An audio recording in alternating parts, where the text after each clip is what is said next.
Karena kata Allah dalam Al-Quran, in kuntum la ta'lamun. Jika engkau memang belum tahu, nggak ngerti, jangan simpulkan sendiri, jangan ambil respon. Ya, kembalikan kepada pakarnya. Sekarang persoalan kita di sini ada dua persoalan. Ya, satu, nah, kita ingin terapkan ini. Ya. Persoalan pertama terkait dengan benturan asteroid.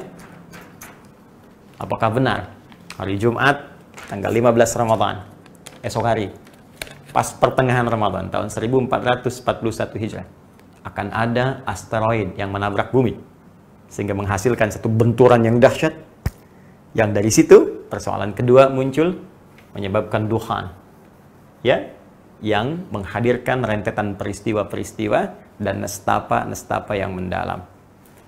Dari dua unsur ini kita akan cek terkait dengan apakah benar informasi asteroid akan datang dan menabrak bumi esok hari. Maka untuk mengecek ini, kita kembalikan kepada kaidah Al-Quran, tanyakan kepada pakar di bidangnya, ilmu yang terkait dengan asteroid, ilmu yang terkait dengan benda-benda langit.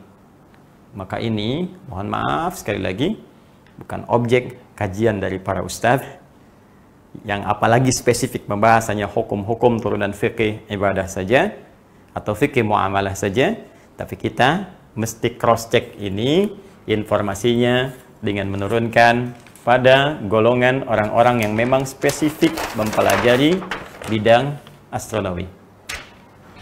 Baik, kita harus lihat di bidang kajian nanti astronomi, cabangnya nanti ada planetologi atau ilmu yang terkait dengan planet atau ilmu keplanetan, ya.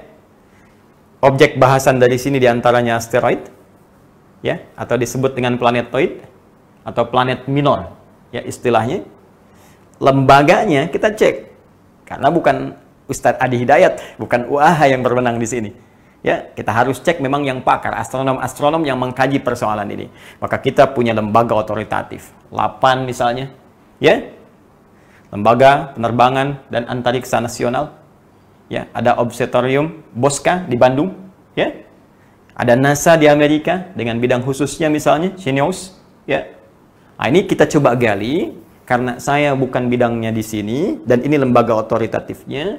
Sekarang coba kita biasakan buka informasi yang disampaikan oleh LAPAN seperti apa, demikian Bosca, demikian juga dengan NASA dengan bidang spesifiknya yang membahas tentang persoalan-persoalan antariksa, khususnya benda-benda langit yang terkait erat dengan pendekatannya ke bumi. Yuk, pelan-pelan kita simak informasi dari lembaga-lembaga ini, karena saya khawatir begini, jangan-jangan mereka aja tenang-tenang saja gitu. Mereka yang tahu tentang, mohon maaf, tentang planet-planet, tentang antariksa, mereka santai-santai aja. Jadi sebagai bahan pengetahuan diinfokan. Kok kita yang kurang pengetahuan di bidang, yang bukan pakar jadi heboh gitu, ya. Mari kita lihat dulu ya, bismillah. Pelan-pelan. Ya, mohon izin supaya kita belajar bersama. Ini saya telah turunkan keterangannya berdasarkan sumber baik dari LAPAN ataupun juga dari NASA. Saya telah turunkan ini data-datanya dan nanti kita coba turunkan bersama, ya. Asteroid yang diduga besok itu akan mengarah mendekat ke bumi. Ya, ini bahasa yang mungkin paling enak untuk bisa didengar. Mengarah mendekat ke bumi.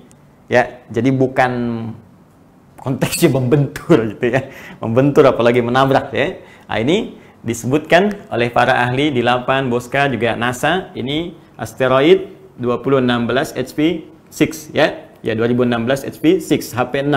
Ini namanya.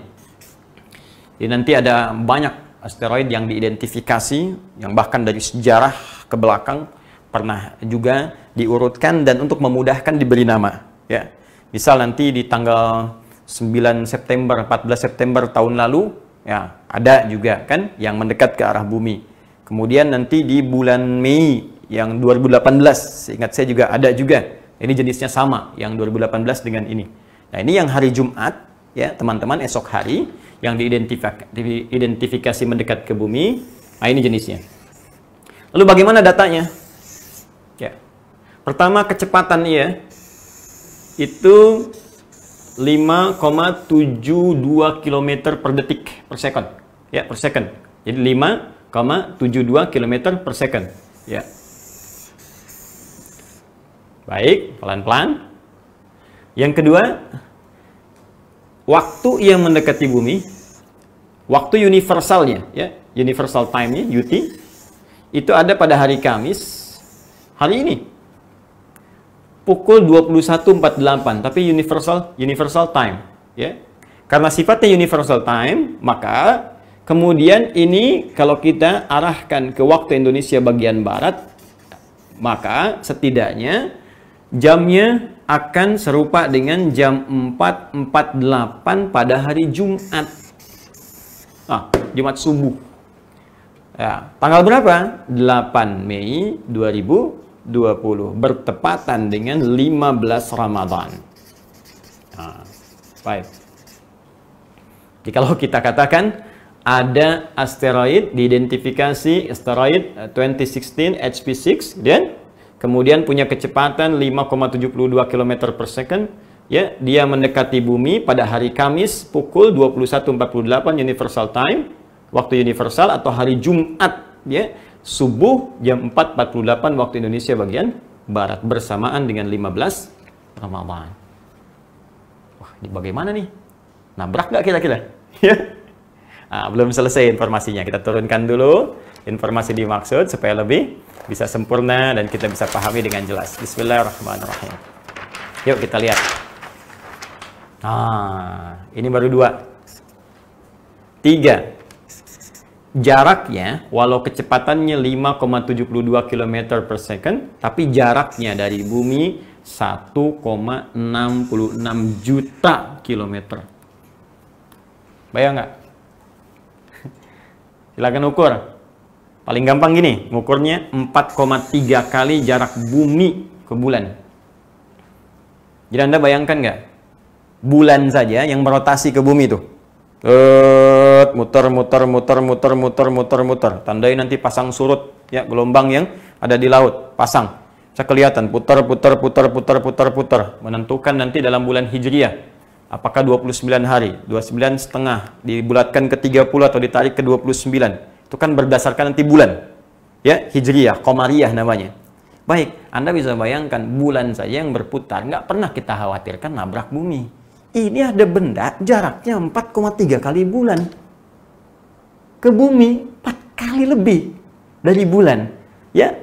Detilnya 1,66 juta kilometer, dan Anda jadi heboh gitu. Ya, saya ambil tadi, mohon maaf, di logika sederhana saja.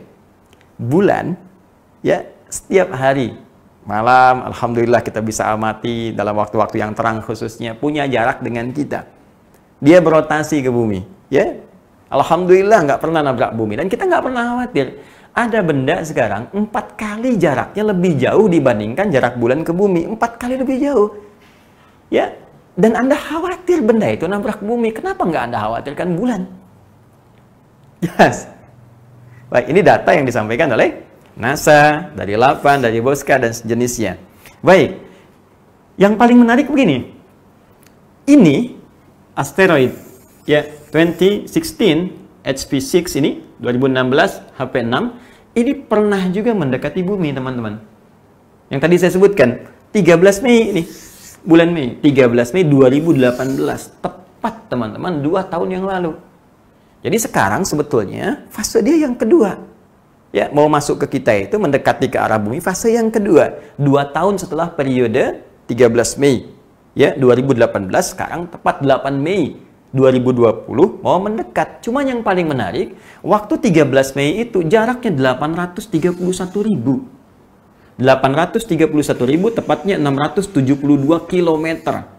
Saya mau tanya pada Anda, kenapa yang waktu Mei 800.000 sekian Anda tidak khawatir? Sekarang ketika jaraknya makin jauh, 1 juta sekian, kenapa pada heboh mau kiamat? Baik, disinilah pentingnya kita mengamalkan isi Al-Quran secara benar. Oke, ini poinnya. Dan yang paling menarik, data dari LAPAN mengatakan ini sulit untuk diamati, tidak dapat diamati. Ya, magnitudonya, besarnya, jaraknya, segala rupanya sulit diamati. Dia tahunya udah lewat saja. Ya, ini keterangan 8, bukan keterangan ahli hidayat. Ya, ini keterangan 8, Boska. Kemudian juga dari NASA. Bahkan, nah ini nih. Tidak berbahaya. Ya, zero potential hazard. 0. Potensial bahayanya 0. Artinya apa?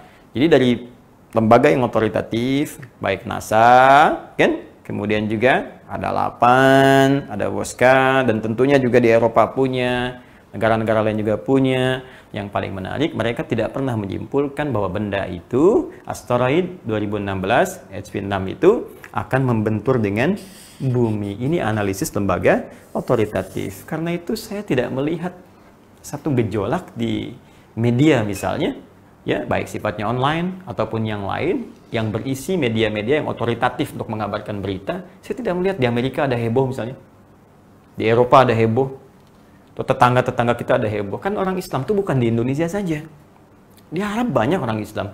Saya sebelum membahas ini, saya coba klik dengan bahasa Arab, ya, ad-dukhan, ya, saya katakan ad-dukhan fi muntasaf Ramadan, ya, dukhan di pertengahan Ramadan, ya, tahun 2020 Masehinya 1441 Hijriahnya.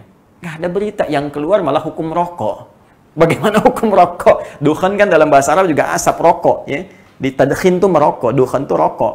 Maka yang keluar malah hukum rokok. Ini Anda bayangkan gitu, ya, orang Arab santai-santai aja. Ya, yang di Eropa santai-santai, di Amerika sampai. Kenapa di Indonesia jadi pada sibuk? Nah, ini saya ingin kembalikan kepada aspek ilmiahnya dulu. Jadi kalau ada kekhawatiran bahwa rangkaian akan ada tabrakan, akan ada ini, akan ada itu, saya kira itu satu reaksi yang berlebihan, ya, dan menurut saya hal demikian ada baiknya untuk kita koreksi kembali, sehingga dengan itu lebih menjadikan kita umat yang berilmiah, umat yang berilmu, dan ilmunya disandarkan pada keterangan Al-Quran dan Sunnah Rasulullah SAW. Ini bagian yang pertama. Jadi kita mendudukan sesuatu sesuai dengan akurasi informasinya. Di sini pun saya mengatakan saya bukan pakar di bidang astronomi, karena itu saya merujuk keterangan para astronom dari lembaga-lembaga yang terpercaya atau otoritatif. Nah, tinggal persoalan yang kedua. Kita lihat, kembalikan ke awal, mohon maaf, bismillah. Ini saya pakai flip chart ya untuk hari ini supaya memudahkan dibolak-baliknya. Dukhan. Ya. Allahu Akbar. Teman-teman, apa itu dukhan? Apa kaitannya dengan 15 Ramadan? Ya kan? Kemudian, apa dampak-dampaknya? Dan lebih penting, dari mana sumbernya? Itu yang paling utama. Nah, maka dalam konteks ini, saya ingin coba batasi dulu. Dukhan memang benar dimasukkan pada satu di antara 10 tanda-tanda yang sangat spesifik tentang akan mendekatnya atau terjadinya kiamat. Bahkan jelas turun surahnya langsung, Allah berikan keterangan surah Ad-Dukhan. Ya, fartaqib yawma ta'tis sama'u bidukhanim mubin. Ya, berhati-hati, semakin mendekat nih. Ya, khususnya nanti pada saat langit mulai mendatangkan satu asap, dukhan, asap yang nyata. Ya, dan banyak tafsiran di situ. Ya, bahkan Imam Al-Qurtubi memberikan 3 tafsiran utama. Ya, beliau mengutip keterangan para sahabat, ada yang mengatakan ini dukhan pertanda kiamat akan tiba. Ada tafsiran-tafsiran lain, ada tafsiran-tafsiran berbeda, tapi umumnya kebanyakan sepakat itu adalah asap tanda kiamat, yang asap ini bukan asap yang dihasilkan dari satu fenomena-fenomena di bumi. Ya, tapi memang spesifik turun dari langit. Makanya kalimat Qur'annya, ya, yauma ta'tis sama'u bidukhanim mubin. Pada hari saat langit mendatangkan asap yang menutupi wilayah-wilayah bumi sehingga gelap, padat, sesak, dan seterusnya, dan berlangsung dalam periode yang cukup lama. Tapi saya tidak akan masuk ke situ dulu. Apakah benar ada keterangan yang menyebutkan dukhan ini akan muncul di 15 Ramadan? Ini poinnya. Nah, sejauh ini informasi-informasi yang menyampaikan tentang kejadian 15 Ramadan itu bisa dilacak di satu kitab. Saya sudah cari kitabnya, saya sudah keluarkan langsung kepada intinya supaya mudah untuk bisa kita pahami. Kitabnya namanya Kitabul Fitan. Ini langsung saya print out kan dan langsung ke isinya ke dalam supaya saya bisa perkenalkan dengan lebih baik. Ini ya, Kitabul Fitan karya Syekh Al-Hafidh Abu Abdullah Nu'aim bin Hammad Al-Marwazi. Ya, jadi Syekh Al-Hafidh Abu Abdullah Nu'aim bin Hammad Al-Marwazi. Ini saya sudah keluarkan dengan tahqiqnya langsung. Ya, dari manuskripnya juga diambil di Britania di Inggris, ya, kemudian oleh muhaqqiq ini yang akan mengeditorialnya, ya, yang akan menganalisis naskahnya, diturunkan kembali sampai kemudian dicek validitasnya dan kaitan-kaitan dengan keaslian naskahnya sampai juga penulisnya, biografinya dan sebagainya. Secara singkat pembahasan tentang tadi itu ada di halaman 228. Ini di nomor pembahasan 638 halaman 228. Ya. Di sini beliau menyampaikan informasi, kalau saya bacakan misalnya, baik. Haddatsana Abu Umar an Abil Hayy qala haddatsani Abdul Wahhab ibn Husain an Muhammad bin Thabit al-Bunani an abihi an al-Harith al-Hamdani an Ibnu Mas'ud radhiyallahu ta'ala anhu an Nabi sallallahu alaihi wasallam qala idza kanat sayhatun fi Ramadan fa innahu yakunu ma'mah fi Syawal, ya, kemudian wa tamayyazal qaba'il fi Dzil Qa'dah wa tusfiku ad-dima' fi Dzil Hijjah wal Muharram yaquluha thalathan hayhata hayhata yuqtalu an-nasu fiha harjan qala qulna wa ma sayhatu ya Rasulullah. Baik, secara singkat Nabi mengatakan jika nanti terjadi pekik suara yang kencang, ya, di bulan Ramadan yang menyebabkan banyak turunan-turunan peristiwa, ya, akan terjadi kerusuhan, akan terjadi banyak perpecahan, ya, di suku-suku, akan terjadi pembunuhan, akan terjadi macam-macam, kan? Maka bertanya para sahabat, pekik suara apa itu ya Rasulullah? Ya, apa yang terjadi? Qala hadhihi fin nisfi min Ramadan lailata jumu'atin. Ini terjadinya suara ini di bulan Ramadan, di malam Jumat, pertengahan Ramadan. Fin nisfi Ramadan, pertengahan Ramadan, di malam Jumat. Baik, fatakunu huddatan, ya, tuqidun naim, ya, wa tuqidul qa'im. Maka ini akan menyebabkan orang tidur bisa bangun, orang berdiri bisa duduk saking kagetnya. Ya, secara singkat saya ambil keterangan secara singkat, ini panjang sekali sampai ujungnya, sampai solusinya kalau itu tiba bagaimana, ya. Secara singkat disampaikan tanggal 15 Ramadan atau pertengahan Ramadan. Kemudian waktunya malam Jumat akan terjadi pekik suara yang sangat kencang menyebabkan orang semua histeris, kaget, yang berdiri duduk, yang tidur bangun dan seterusnya, sampai dimintakan kalau fajarnya kemudian tiba langsung kunci pintunya, tutup celak-celaknya, berlindung di balik selimut, kemudian tutup telinga dan baca sebuah kalimat yang diajarkan Nabi sallallahu alaihi wasallam. Apa kalimatnya? Di sini Subhanal Quddus Rabbunal Quddus, ya. Jadi dua kali disebutkan Subhanal Quddus Rabbunal Quddus. Ini referensi yang digunakan, yang kemudian dikait-kaitkan dengan persoalan dukhan. Jadi ada yang membawa konteks dukhan ini ke dalam pekik suara, disambungkan dengan asteroid tadi. Jadi kalau kita ingin lihat runtutannya, jadi skemanya, ya, skema racikan pemikirannya, formulasinya begini. Diprediksi ada asteroid. Asteroid ini akan membentur bumi sehingga menimbulkan pekik suara yang sangat kencang. Dari sini muncul asap disebut dengan dukhan. Ya kan? Itu terjadi untuk bisa melegitimasi ini, dicarilah dalil. Mana dalilnya? Pertengahan Ramadan, pas bersamaan harinya Jumat lagi. Disebutkannya pertengahan Ramadan. Referensi dari mana? Dari sini. Di formulasi pemikiran inilah yang menjadikan isu berkembang. Orang tidak melacak lagi apa kualitas informasi yang disampaikan ini.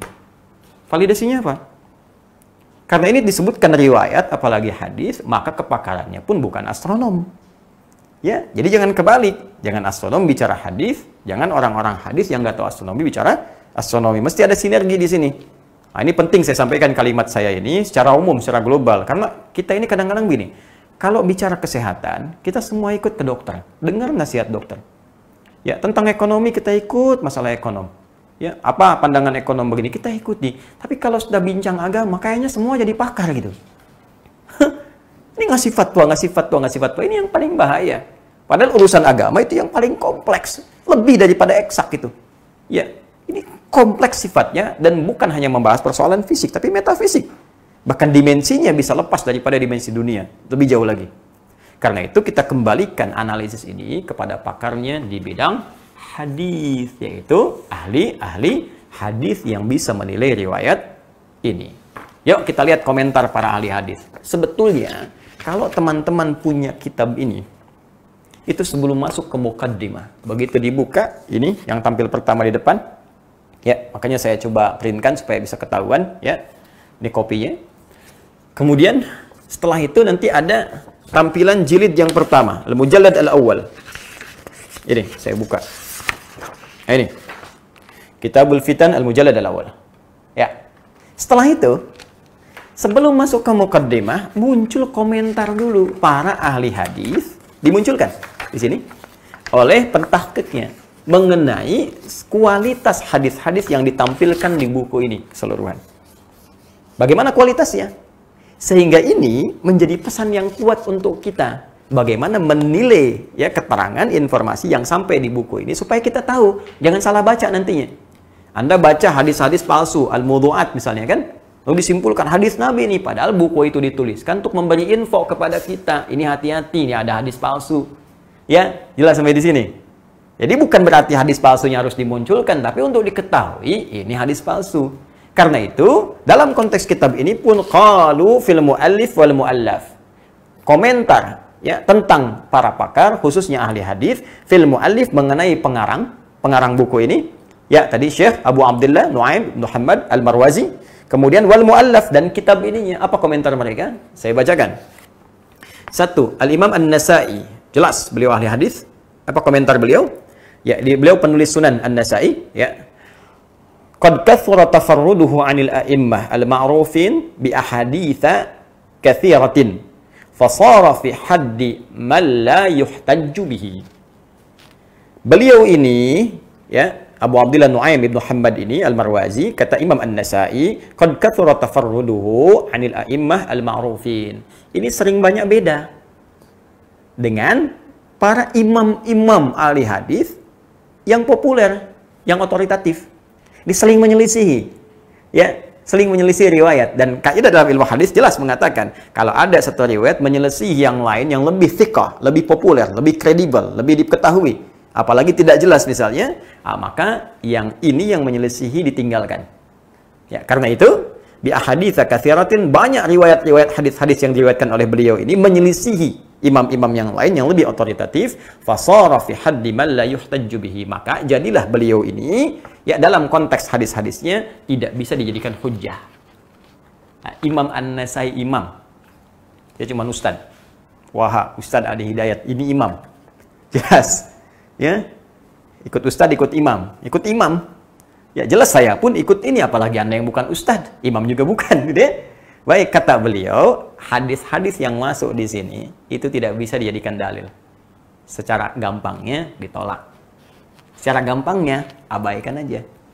Ya, secara singkatnya nggak usah panik, tinggalin aja. Ya, baik. Lanjut. Imam Maslamah Ibnu Qasim, ya, masya Allah beliau juga pakar di bidang hadis. Walahu ahaditsu munkarah. Ya, walahu ahaditsu munkaratun fil malahim infarada biha. Disampaikan lagi, ini menguatkan pendapat Al-Imam An-Nasa'i. Ya, kata beliau siapa? Abu Nu'aim ini, ya, Abu Nu'aim ini, ya, Allah yahfadz, Allah yarhamhu, ya, memiliki banyak hadis-hadis munkarah yang ditolak. Fil malahim, dalam bab malahim, ya, wa tafarrada biha, dan cuman beliau yang nulis sendiri, yang lain enggak. Ini menarik, ya. Jadi kadang-kadang sering nulis-nulis riwayat-riwayat yang lain tuh nggak dapetnya hadisnya dari mana gitu. Cuma ini yang menyendiri. Oke, teruskan lagi. Imam Az-Zahabi, ya, ini sangat lebih otoritatif lagi ya dalam konteks jarah wa ta'dil, dalam menilai apakah orang ini termasuk orang-orang otoritatif, kredibel atau bukan. Baik. Bagaimana keterangan beliau? Yuk kita lihat. Nu'aim, Allahu Akbar, bin kibari awiyatil ilmi. Min kibari awiyatil ilmi. Nu'aim ini bin Hamad Al-Marwazi ini, ya hafizahullah, beliau ini termasuk orang yang ahli ilmu. Objektif penilaiannya. Lakinnahu, tapi la tarkanun nafsu ila riwayatihi. Kemudian yang paling menarik, wala yajuzu li ahadin an yuhtajja bihi. Ya. Allahu akbar. Wala yajuzu li ahadin an yahtajja bihi. Cuman sayang, saya nih nggak bisa condong untuk ngambil riwayatnya. Bahasanya halus ya. Jadi nggak langsung mencela, nggak, oh ini bid'ah nih, ini pelaku gini. Tuh, coba lihat adabnya para imam. Ya, adabnya imam. Bid'ah nih, ini, wah ini ahli ngarang-ngarang. Tidak. Lembut kalimatnya. Beliau itu ahli ilmu, banyak ilmunya. Cuman hati ini kayaknya nggak condong riwayatnya. Dan bagi teman-teman yang akan mengambil hadisnya, ya, saya nggak merekomendasikan, kata beliau. Tuh bahasanya. Ya, oke. Waqad sannafa kitab al-fitan. Setelah itu beliau mengatakan beliau telah menulis kitab al-fitan. Fa'atta fihi bi'ajaiba wa manakira. Maka fa'atta fihi, maka beliau menghadirkan dalam kitab ini yang saya maksudkan tadi, ya bi'ajaiba wa manakira, dengan berita-berita heboh dan hadis-hadis yang diingkari atau informasi-informasi yang disandarkan pada Nabi tapi tidak diakui oleh para ulama. Jadi beliau, walaupun penulis kitab ini Abu Abdullah Nu'aim bin Muhammad Al-Marwazi mengatakan ini hadis dari Nabi SAW, tapi para ahli hadis menolaknya, menggolongkan ke dalam hal-hal yang harus diingkari, menyebutnya dengan sesuatu yang tidak digunakan sebagai hujjah, nggak bisa dipakai sebagai dalil, bahkan ada yang lebih kencang mengatakan hadisnya palsu, dan seterusnya. Dan saran para ulama hadis bahkan sudah jangan terlalu serius. Kata para ulama hadis jangan terlalu serius. Tapi mohon maaf, kita pun mesti adil. Saya coba ingin tanya lah teman-teman yang pernah menyampaikan riwayat ini, pernah lihat kitabnya nggak? Itu pertanyaan saya. Jangan-jangan Anda sepotong-sepotong saja. Ambil, apalagi yang nggak pernah lihat sama sekali, heboh, awas besok dukhon aja nggak tahu Anda apa. Saya mau tanya, Anda saja yang meriwayatkan informasi ini, yang menyampaikan, pernah lihat kitab itu nggak? Dugaan saya, besar kemungkinan belum pernah lihat. Dalam arti melihat itu benar-benar membaca dengan teliti. Ya, kalau lihat begini, Anda barusan lihat juga, oh lihat Ustadz. Ya. Yang saya maksudkan membaca dengan teliti. Anda mesti ingat, di halaman tadi, teman-teman, 228 yang ini, yang hadis nomor 638, sebetulnya beliau pun bukan ingin menguraikan tentang peristiwa kiamat. Abu Nu'aim ini bukan ingin berbicara tentang peristiwa kiamat. Anda mesti tahu, ini termasuk satu rangkaian dari 9 halaman pada sebuah judul yang beliau beri nama di halaman 224. Ini ada babnya. Apa babnya? Ma yudhkaru min alamati minas sama, ma yudhkaru. Ya, hal yang akan disebutkan ini min alamati minas sama, termasuk tanda-tanda, ya, fenomena yang dapat nampak di langit, kelihatan dari langit, fiha, ya, fin qita'i mulki Banil Abbas. Tanda-tanda itu terkait dengan berakhirnya kekuasaan, ya, dinasti Abbasiyah, Bani Abbas. Jadi sebetulnya ini rangkaian, satu informasi dari rangkaian yang sangat banyak yang bercerita tentang berakhirnya kekhalifahan Bani Abbas itu, diantaranya pernah terjadi satu pekikan besar yang terjadi pada bulan Ramadan. Dan kalau Anda baca di sini ada jelas dari yang bagian pertamanya. Ya, kalau saya mau runtutkan begini, nomor 622, ya, tadi kan 638, ini dari 622 dimulainya. Haddatsana al-Walid bin Muslim, haddatsana Syekh an Yazid bin Walid al-Khuzai an Ka'ab qala alamatun qita'i mulki waladil Abbasi humratun tadhharu fi jawi as-sama' wa hadhihi takunu fi ma bainal 'ashri min Ramadan ila 15. Allahu akbar. Ya, disampaikan bahwa tanda-tanda akan berakhirnya kekuasaan dinasti Abbasiyah itu, ya, dari generasi-generasi Al-Abbas, humratun tadhharu fi jawi as-sama', ada kemerah-merahan tampak dari langit-langit, ya. Kemudian ini terjadi di antara tahun 10, di antara tanggal 10 sampai 15 di bulan Ramadan. Yang paling menarik, wawahiyatun fi ma bainal isyin ila rabi wal isyin min Ramadan. Dan ada juga diprediksi antara 20 sampai 24 ini. Jadi ini bukan hanya bicara tentang 15, bicara dari 10, bicara dari 15, bicara dari 20, bicara dari sampai 24. Cuma nanti ini ditambah-tambah dengan cerita-cerita. Bahkan nanti ada juga keterangan terjadi di masa kekhalifahan atau kepemimpinan As-Sufyani yang kedua. Sudah pernah kejadian dulu. Gitu. Jadi ini pun sebetulnya bukan ingin bicara dukhan. Kitab ini bukan bicara tentang kiamat, jadi tidak relevan. Kalau Anda mengaitkan 3 persoalan tadi, ya mohon maaf, ayat Quran tentang dukhan dibawa ke peristiwa 15 Ramadan karena buku ini, ya. Kemudian dalilnya dibenturkan dengan akan adanya benturan asteroid dari informasi 8. Sekarang saya buktikan sendiri, kita cek bersama, buku yang dijadikan sandaran bukan bercerita tentang itu. Kalau ingin diambil hadisnya, kata para ahli hadis tidak valid. Jadi sudah banyak nih persoalannya. Ya, Syekh Abu Nu'aim bukan berbicara tentang dukhan, 15 Ramadannya persoalan tentang berakhirnya kekhalifahan, ya, Abbasiyah. Kemudian juga yang kedua, riwayat hadis yang diambil di sini tidak valid. Para ulama mengatakan jangan terlalu serius, gak usah diambil. Kemudian informasi dari Lapan, dari NASA, dari Boska mengatakan nggak ada benturan itu, dalam arti benda yang disebutkan itu, asteroid 2016 HP6 itu sangat jauh jaraknya. Nah, jadi sekarang, apa yang menyebabkan kita panik? Jangan-jangan bukan persoalan kiamatnya. Jangan-jangan persoalan amal kita. Ini masalah. Karena orang-orang yang panik, dengan satu kejadian besar, ini menandakan ada persoalan iman dalam jiwanya. So, kalau orang merasa amalnya baik, sholatnya baik, cukup dia beramal, dia nggak akan khawatir. Kita sibuk dengan kapan kiamat, takut begini, takut begitu. Allah sudah menjawab kok. Jelas disampaikan di Quran surah 33 Al-Ahzab itu, ayat 63. Ya, yas'alunaka 'anis sa'ah. Qul innama 'ilmuha 'indallah. Ya, wa ma yudrika la'alla as-sa'ata takunu qariba. Dari dulu, teman-teman, bukan sekarang aja, dari dulu Allah menyampaikan pada Nabi Muhammad SAW. Mereka banyak bertanya kepadamu tentang kiamat. Kapan, kapan gini, kapan begitu. Apa jawaban Allah? Katakan aja dengan singkat pada mereka. Nggak usah pikir banyak tentang kiamat. Pengetahuan tentang itu hanya Allah yang tahu. Bahkan tegas disampaikan. Dalam Quran surah ke-34. Maaf, Quran surah 31. Dalam Quran surah 31 Luqman, ayat 34. Yang 34 ayatnya. Ayat terakhir di surat Luqman. Perhatikan. Innallaha indahu ilmus sa'ah.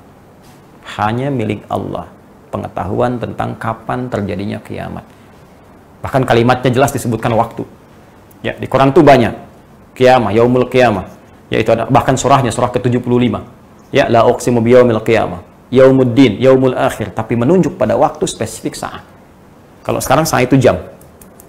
Ada menitnya, ada detiknya. Kata Allah sampai menitnya, detiknya, cuman saya yang tahu, kata Allah. Ya, kita hanya diberikan berupa tanda-tanda dari yang kecil sampai dengan yang besar supaya waspada. Dan kiamat yang paling kecil itu adalah kematian kita. Wafat kita itu kiamat sughra. Sekarang kita sibuk bicara tentang yang besar-besar. Apa kita nggak sadar kita akan wafat? Apa belum cukup setiap Allah menandakan tanda-tanda di bulan baik? Demi Allah saya katakan. Demi Allah sekali lagi saya katakan, setiap tiba bulan baik, entah dari Rajab kah, Sya'ban kah, terutama Ramadan, selalu ada saja orang baik yang wafat sesuai dengan ajalnya. Kalau wafat itu sudah ajal, tapi yang paling menarik kenapa Allah tampakkan di waktu-waktu yang baik. Ya, kemarin kita saksikan Guru Zuhdi, ya, Insya Allah Ramadan. Sebelumnya ada yang di Sya'ban, sebelumnya ada yang di Rajab. Ya, sederhana. Mungkin kita berprasangka bahwa mereka amal sudah cukup, dosanya semakin menipis, ya, bahkan mungkin Allah menghapuskannya, dan hisabnya ringan di hadapan Allah Subhanahu Wa Taala. Kita siapa? Kita siapa? Berapa ayat Quran sudah kita hafalkan sebagai bekal menuju Allah? Tahu dari mana salat kita selama ini diterima oleh Allah Subhanahu Wa Taala? Siapa yang bisa membebaskan diri dari riya ketika beramal dengan harta? Sudah yakin akan diterima? Anda sibuk berbicara tentang kiamat, tapi tak sadar bahwa kita sedang diburu oleh kematian yang boleh jadi lebih cepat datang dibanding apa yang kita pikirkan. Oleh karena itu, saya kira cukup selesai tentang persoalan ini. Dan saya juga menyarankan kepada kita semua, para ustadz, teman-teman, kiai dan sebagainya, ayo kita sama-sama bersinergi dengan baik, menghadirkan materi-materi yang bisa memberikan bekal-bekal positif bagi umat, yang setidaknya bisa meningkatkan keimanan, kedakwaan di hadapan Allah Subhanahu Wa Taala dengan cara yang benar. Adapun hal-hal semacam ini kita coba jauhin, ya, supaya tidak menghadirkan informasi yang keliru, kepanikan-kepanikan. Kita ingin bahas tidak ada masalah, tapi kita simpulkan dengan cara yang sesuai, cara yang benar, dengan paparan-paparan yang senafas dengan nilai-nilai Al-Quran dan Sunnah Rasulullah SAW. Dan kita hindarkan celaan-celaan. Kita jauhi makian-makian. Ini bukan waktunya, ini bukan ruangnya, ini bukan tempatnya. Yang kita harus lakukan, semua bersinergi untuk beramal soleh dan membangun nilai-nilai kebaikan. Saya kira ini yang dapat saya jelaskan, dan boleh jadi, dan sangat mungkin terjadi, ada banyak kesalahan dari apa yang telah saya ucapkan, saya sampaikan, dan sangat terbuka bagi diri saya untuk menerima masukan-masukan, sehingga kita bisa mengoreksi bersama, dan kembali kepada jalan-jalan kebaikan yang benar, sesuai dengan apa yang dikehendaki oleh Allah Subhanahu wa Ta'ala, pencipta semua manusia kita tanpa kecuali. Semoga Allah merahmati kita, semoga Allah memberikan keberkahan pada kita, semoga Allah memberikan ridha kepada kita, dan semoga Allah memakmurkan negeri kita tercinta, Indonesia, dan memberikan nilai-nilai kebaikan dan mengangkat wabah COVID-19 atau corona yang sekarang tengah kita hadapi. Subhanakallahumma wa bihamdika asyhadu an la ilaha illa anta nastaghfiruka wa natubu ilaik. Allahumma ya rabbal alamin wa akhiru da'wana alhamdulillahi rabbil alamin. Assalamualaikum warahmatullahi wabarakatuh.